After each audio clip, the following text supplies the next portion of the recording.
مجسمه پشت سر من مجسمه آقای بیسمارک هست که یکی از کارهای مانومنتی است که توی شهر هامبورگه. من کاری ندارم این آقا چه کار کرده، چه کاره بوده و به حساب در تاریخ چه نقشی داشته. بیشتر برای من ساختار این مجسمه مهمه که میخوام با شما در میون بذارم که چرا این مجسمه رو با این متریال و این ابعاد و این ساختار کار کردن. میریم میبینیم دور و بر مجسمه دیتایلاشو و من یک سری توضیحات ساده در رابطه با اون خدمتتون عرض میکنم.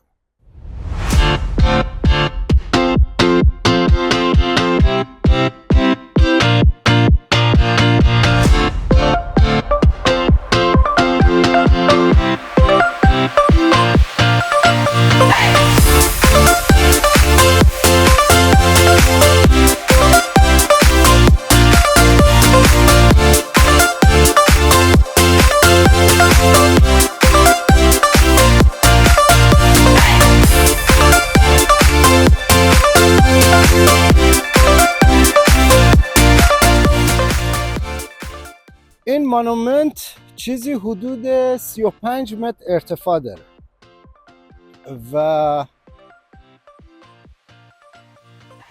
به حساب جزء معدود مانومنت های توی هامبورگ هست.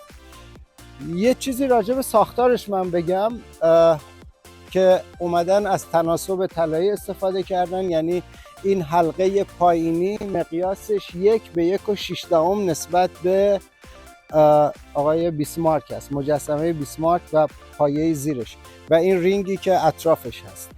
اصولا این مجسمه ها رو به این صورت توی کارگاه میتراشن، بعد با یه سری محاسبات و یکی از ابزارهای خیلی مورد لزوم شاغول بنایی هست، مدل کوچیک رو میسازن، بر مبنای مدل کوچیک ابعاد بزرگش رو کار میکنن، قطعات رو کار میکنن و میارن توی محل نصب میکنن. چیزی که شگفت زده کرده منو به حساب فوندیشنی که برای اینجا کار کردن، چون که نمیدونم چند تن سنگ اینجا هست که این سنگینی رو بتونه اینجا تحمل کنه و فضای اطراف هم باز با سنگ گرانیت کار شده. این کار در واقع سمبل مقاومت و قدرت هست. سنگ گرانیت هیچ گونه فضای منفی وجود نداره بین فیگورها و فیگور حالت مخروط یا هرم داره که نوک اون منتهی میشه به بیسمارک، به سر بیسمارک. فیگورایی که اطراف بیسمارک هست خیلی جالبه، تمامشون چشماشون بسته است. به نظر من مقصود مجسمه ساز از این کار که اسمش هم خیلی سخته، هوگو، حالا بعد اگر یادم اومد یادداشت میکنم، الان اسمش یادم رفته، خیلی سخته اسمش. در واقع اینها پیشینیان هستن، کسانی که مردن و از قبل بودن، اجدادی، و فیگورها زن بینشون نیست، بعضیاشون سپر هم دارن. نوع سنگ گرانیت و ساختاری که استفاده میشه در واقع ساختار جنگی هست و قدرت هست و در واقع بیسمارک از همونطور که گفتم از یک قهرمان فراتر رفته و به یک خدا و یک سمبل تبدیل شده اینجا.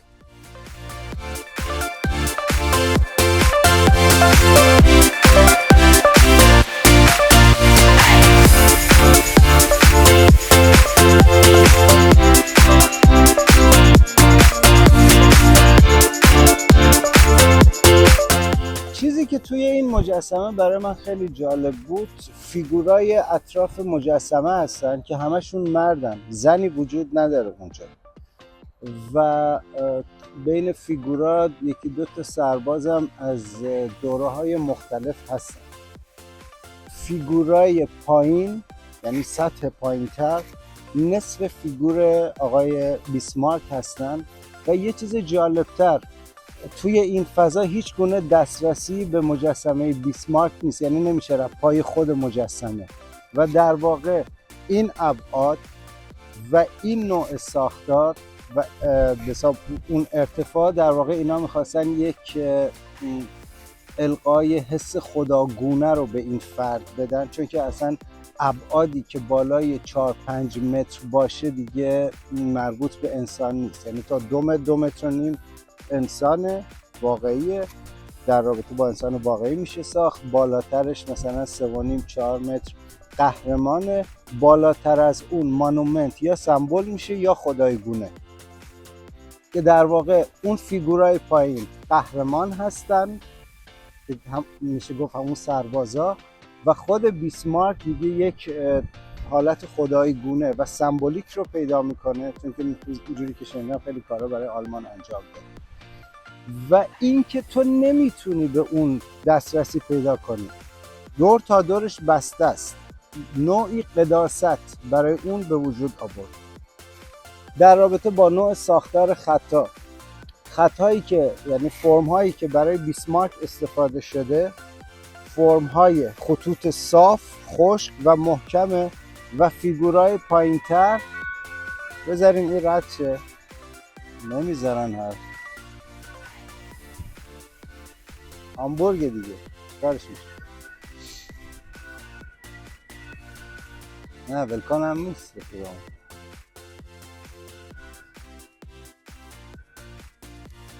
خطوطی که یعنی فرمایی که برای بیسمارک استفاده شده خشک، صاف و محکم هست و فیگورای پایینتر نسبتاً انعطافشون بیشتره، یعنی انسانی‌تر هستن تا اون فرمی که بیسمارک داره.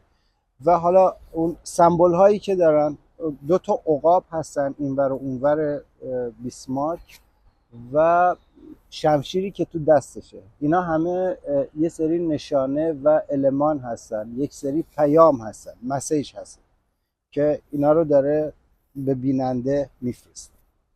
میریم حالا از زاویه دیگه بهش نگاه کنیم.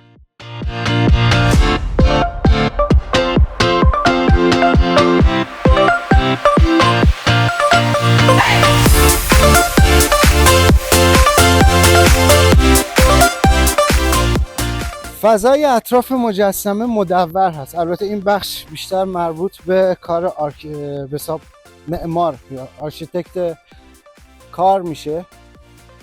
تو به طرف بالا میای، اوج میگیری، به یه سطح بالا میرسی و یک فضای یه دیوار کوتاه مدور داره از تو حمایت میکنه و در برابرت تو پشت سر بیسمارک قرار میگیری. خیلی جالبه که این فضای پشت، این فضایی که ساخته شده در واقع روبروی بیسمارک نیستی، پشت سرش قرار میگیری و در واقع تو دنبال رو اون هستی، اون پیش رو توه و تو پشت سرش قرار داری و حمایت داری. تو یک فضای نیم دایره نگرتون میداره ولا تفرقو و پشت سر این آقا هستید و اونجا و اون فرم ها رو میبینید. روبروش جالبه، بیشتر یک فضای پارک مانند داره که خیلی هم گلالوده و این فضای پارک مانند دیگه از اون هیبت معماری بیرون میاد، میشه یک پارک و خیلی هم خودمونیه که نیمکتای خیلی ذلیلی هم دارن. اونجا مثلا نیمکت‌ها از سنگ گرانیت کار شده، اینجا خیلی خودمونی و روبروش هستی و حالا کنجکاو میشی، سوال پیش میاد و یک مقابله با بیسمارک داری. اصل قضیه پشت سر بیسمارک.